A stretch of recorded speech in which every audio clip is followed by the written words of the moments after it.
Hola, ¿cómo les va? Algunos y algunas de ustedes ya me conocen, mi nombre es Guadalupe Seguía y conmigo vamos a recorrer los textos correspondientes a la sección de prácticos del video número 4. En el video de hoy vamos a trabajar sobre el texto de Richard Evans, un historiador británico, especialista en historia de Alemania y particularmente del Tercer Reich. Y este texto es un texto publicado en una compilación en 1991 que es producto de una serie de ponencias que se presentaron en un congreso que se llamaba Europa en Crisis, que analizaba distintas cuestiones respecto del periodo entre guerras en Europa. Entonces, como ustedes habrán visto, Evans nos propone 4 diferentes perspectivas o explicaciones acerca del ascenso y el triunfo del nazismo. Nosotros acá vamos a ir recorriendo las diferentes explicaciones que plantea el autor, en el orden que contiene el autor. La idea es poder caracterizar brevemente los principales rasgos de cada una de ellas y también las críticas y los cuestionamientos que realiza Evans a las mismas, para de esta forma ir hilvanando y reconstruyendo la perspectiva del propio autor. Entonces, arranquemos por la primera explicación que nos propone, que es la de que está centrada en una serie de características y habilidades del propio Hitler, en especial su capacidad oratoria, su magnetismo, que fue lo que habría posibilitado el reclutamiento de adhesión, primero de militantes y partidarios al Partido Nacional Socialista, y luego un apoyo electoral masivo en 1933, en 1932, y estas explicaciones entonces hacen hincapié en particular en la propaganda articulada a partir de la figura de Hitler y este talento, esta capacidad, este carisma que tenía Hitler. Ahora bien, como ustedes pueden encontrar en el texto, Evan rápidamente cuestiona esta mirada sin negar la importancia y la particularidad de las capacidades oratorias de Hitler, pero dice que para que este mensaje llegara y generara movilización y apoyo masivo, era necesaria una audiencia dispuesta a escuchar ese discurso. Y esa audiencia dispuesta a escuchar, que compartía estas ideas y aspiraciones que les proponía Hitler de esta forma tan efusiva, no se puede encontrar en Alemania, no se encontró en Alemania sino hasta 1930. Y acá tenemos una primera pista respecto de la postura del autor y la perspectiva, la explicación que él construye, que va a ser una explicación de tipo coyuntural o contextual. Y en ese sentido, Evans va a insistir reiteradamente a lo largo del texto, que es a partir de 1930, del crack del 29, donde se van a empezar a dar las condiciones que posibilitaron, que nos permiten entender el ascenso del nazismo. Ya vamos a desarrollar un poco más la situación, pero ya en estas primeras cuestionamientos, esta perspectiva, tenemos algunas pistas. Bien, la segunda propuesta, la segunda explicación que propone y que sintetiza Evans en este texto, es respecto de las características que tuvo las características propias de la República de Weimar que explicarían el ascenso del nazismo, fundamentalmente respecto a su debilidad y de una serie de su debilidad política, de una serie de efectos fatales propios y constitutivos de las formas constitucionales que adquirió. Estas miradas, dice Evans, plantean que la propia República de Weimar brindó los mecanismos constitucionales para que Hitler desarrollara esta vía, esta táctica legal que se propuso luego del fracaso del levantamiento de 1923, debido, por ejemplo, a que el sistema de representación proporcional obligaba a generar coaliciones pluripartidistas y muy inestables. Tengamos presente que entre 1919 y 1933 hubo 20 coaliciones diferentes de gobierno, y también otros aspectos como la existencia de plebiscitos y esta figura del presidente electo cada 7 años con la posibilidad de gobernar por decreto. Evans cuestiona en cierta medida estos señalamientos últimos que acabo de realizar. Él propone efectivamente que no hubo fallas intrínsecas o propias de la Constitución y la democracia y que es más, el ascenso al nazismo solo se puede entender una vez que las instituciones democráticas dejaron de funcionar. Él plantea que dejaron de funcionar debido al ataque y consistente de sus opositores, de los sectores antidemocráticos. En ese sentido, él habla de una democracia que fue derrotada, asesinada, derrocada, y no que fue la causal del ascenso del nazismo. Esto lo explica por varias razones. En primer lugar, Evans va a desestimar algunas responsabilidades que se le achacan a la República de Weimar respecto de su fragilidad y su inestabilidad, respecto de las cambiantes coaliciones de gobierno. Él sostiene que si bien hubo muchas, en 17 de estas 20, hubo una composición partidaria, incluso de las propias personas y hombres que participaron en estas coaliciones, muy similar, que hubo continuidad en ese sentido. Entonces, de este modo, por un lado dice, bueno, hubo muchas coaliciones, fueron inestables esas coaliciones, estaban compuestas por varios partidos, pero a la vez las coaliciones estuvieron formadas por una base democrática. Asimismo, sostiene que la fragmentación y inestabilidad del sistema político de la República de Weimar no era responsabilidad de la Constitución, sino que era un reflejo, una representación de las fisuras concretas y reales preexistentes en la sociedad alemana, ya fueran sociales, religiosas, ideológicas, regionales, de clase. Y en ese sentido, el sistema político tenía una correlación con lo que estaba pasando, que él va a caracterizar, sobre todo a partir de 1930, como una crisis económico, social, política, cultural, ya vamos a ver, que plantea un escenario sumamente difícil para la República de Weimar. Sin embargo, él también plantea que la República de Weimar pudo salir adelante a pesar de estas dificultades, de estos contextos, y sobrevivió crisis revolucionarias, insurrecciones armadas de derecha, pero lo que cambió todo fue la Gran Depresión. De nuevo tenemos una pista y una marca contundente de cuál es el factor explicativo fundamental para el avance. Por otro lado, tenemos un señalamiento más, que es muy importante respecto de Evans, porque él también va construyendo una explicación multicausal. Y en ese sentido no deja de lado completamente aquella mirada sobre la República de Weimar, sobre el sistema político democrático que estaba teniendo, que funcionaba en Alemania en ese momento. Y en ese sentido, él señala que la República de Weimar sí nació con déficit de legitimidad. Careció de legitimidad desde su origen, en tanto y en cuanto nació fruto y asociada y muy vinculada a la derrota en la guerra, en la Primera Guerra Mundial. Ustedes ya vieron algunos debates al respecto de esa contienda militar, y Pablo en su vida explicó algunas de sus consecuencias, y en el texto de Fritzsche pueden ver cómo ese elemento es retomado para pensar el ascenso del nazismo, y en este caso Evans en particular sostiene que al estar vinculada a la derrota en la guerra y a la coalición democrática haber participado y aceptado las condiciones del Tratado de Versalles, que supusieron la pérdida de territorios de Alemania, la pérdida de sus colonias, el desarme y también una serie de multas económicas, le restaba legitimidad y aparecía y va a ser fogoneada esta idea de que la República había sido los sectores democráticos, particularmente la socialdemocracia, responsable de esa derrota y de esas condiciones del Tratado de Versalles. Avancemos un poquito para pensar la tercera explicación que nos propone Evans, que como les dije, es en la que él más se asienta y en la que menos cuestionamientos plantea. En efecto, él sostiene que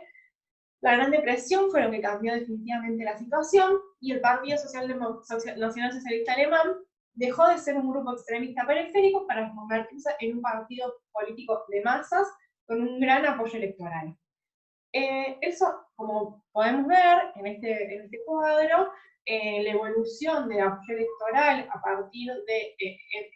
en 1930, es todo en 1932, es notable, es exponencial, y Evans intenta explicar qué pasó en ese momento, y él dice, bueno, para entender esto, no hace falta que nos vayamos tan atrás, sino tenemos que ver específicamente qué estaba pasando en ese momento. Y él sostiene que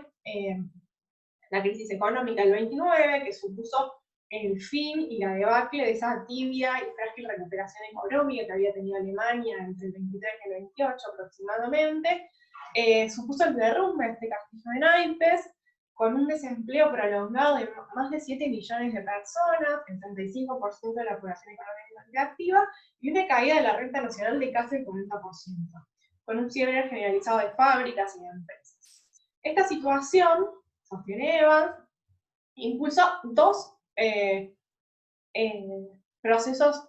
fundamentales. Por un lado, el impulso de la gran empresa a la búsqueda de una solución autoritaria. Esta solución autoritaria les iba a permitir, por un lado, disciplinar a la fuerza de trabajo y por otro lado, abaratarla, a la vez que poner fin al Estado social que implicaba la República de Weimar, que suponía costos muy elevados para esta gran empresa, que buscaba un camino más rápido para recuperarse lo antes posible y lo mejor posible del golpe económico a partir de 1929. Y por otro lado, señala que hubo un desplazamiento masivo justamente de las preferencias electorales en todos los grupos sociales y fundamentalmente de los partidos tradicionales de derecha, como pueden ver en el gráfico, hacia el Partido Nacional Socialista Alemán. Por otro lado, también pensando más en procesos desde abajo, no en los actores dominantes del sistema político y económico alemán, tenemos las dificultades y la fragmentación que se encontraba la clase obrera, que siguió apostando por formas de organización política como la socialdemocracia o el Partido Comunista, pero con niveles tan altos de desempleo, por ejemplo, la huelga general no podía ser una estrategia para detener o impedir los levantamientos de los sectores de derecha conservadores, por ejemplo, y a la vez que el propio comunismo, sostiene Evans, criticaba muy fuertemente a la República de Weimar, y eso también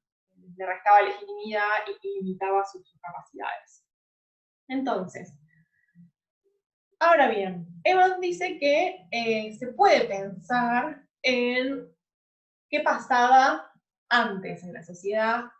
alemana, que no hay que caer en un reduccionismo de procesos inmediatamente anteriores a 1933, que es cuando es designado canciller Hitler,